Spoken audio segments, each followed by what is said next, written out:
यहाँ पर Pn जो है वो दे चुका है, कितना है 2 to the power 3n into -5 to the power n।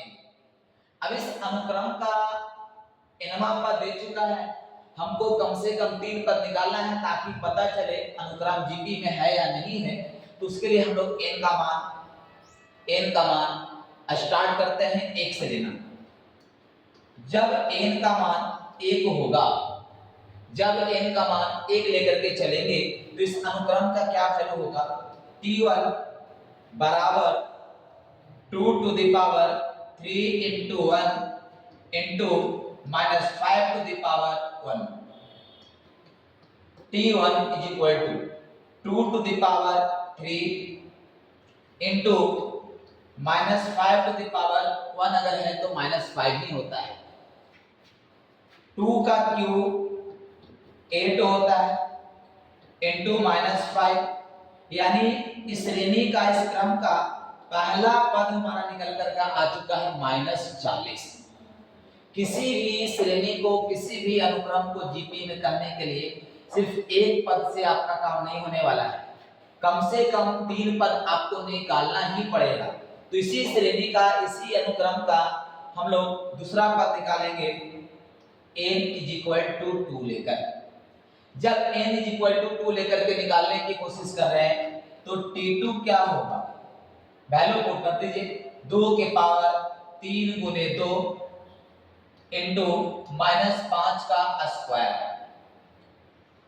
Babu t2 is equal to 2 to the power 6 होगा इंटू -5 का स्क्वायर करेंगे तो +25 होगा। t2 2 के पावर 6 यानी 2 को 6 बार गुना करना है। 2 को 6 बार गुना करेंगे तो 128 आएगा। 128 गुने 25। अब इसको गुना कर देना है।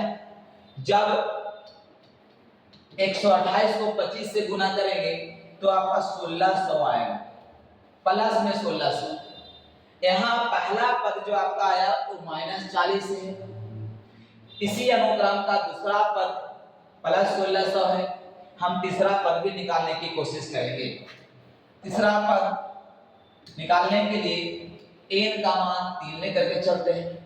जब n का मान 3 लेकर के चलेंगे तो t3 बराबर 2 के पावर 3 गुने 3 इंटू -5 के पावर 3। बाबू यहाँ पर भी आपको ध्यान देना है, 2 के पावर 9 गुने -5 का पावर 3 है, यानी गुना करने के बाद -5 को 3 बार गुना करेंगे तो -125 आएगा। t3 बराबर 2 के पावर 9 कहने का अर्थ होता है जब 2 को 9 बार आप गुना करिएगा तो वैल्यू क्या आएगा। इसके पहले हम लोग देखेंगे अगर 6 बार गुना किए तो 128 आया, तो 2 को अब 9 बार गुना करना है। 2 बार 9 गुना करेंगे तो आपका कितना आएगा, अर्थात 2 को हम लोग को कितना बार गुना करना है, 9 बार। 1 2 3 4 5 6 7 8 9, 2 दूनी के 4, 4 दूनी के 8, 8 दूनी 16, दूनी 32, दूनी 64, दूनी 128, 56 और 512, यानी यहाँ पर गुना करने के बाद 512 गुने -125, 125 को 512 से गुना किया जाएगा तो 64,000 आएगा। 64,000, वो भी माइनस में 64,000। इस अनुक्रम का 3 पद हम लोग निकाल चुके हैं। अब इस अनुक्रम को जीपी में होने के लिए कंडीशन आपको बताया गया था कि लगातार 2 पदों के बीच का सार अनुपात हमेशा बराबर होना चाहिए, अर्थात t1, t2 और t3 आपको दिया गया है, निकाल चुके हैं। तो t2/t1 बराबर होना चाहिए t3/t2। हम लोग यहाँ पर करेंगे क्या, थोड़ा सा देखिए, गौर करिएगा। सार अनुपात R का जो वैल्यू होगा वो t2/t1 T2 आपका 1600 अपॉन T1 आपको -40 गिवन, कट जाएगा 40, माइनस कभी नीचे नहीं रहता, माइनस ऊपर चला जाएगा। यहाँ पर सार्व अनुपात आपका -40 आया। एक और केस लीजिए, इसको केस आप सिर्फ फर्स्ट लेट कर लीजिए।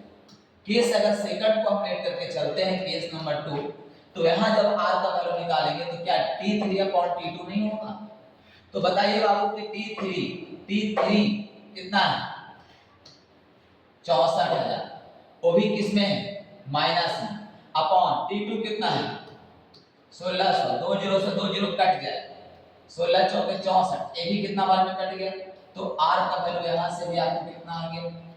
दोनों जगह पर सार्व अनुपात एक समान राशि आ रहा है, तो हम बोल सकते हैं कि जो हमारा जीपी है, जो अनुक्रम है, वो जीपी में है। अतः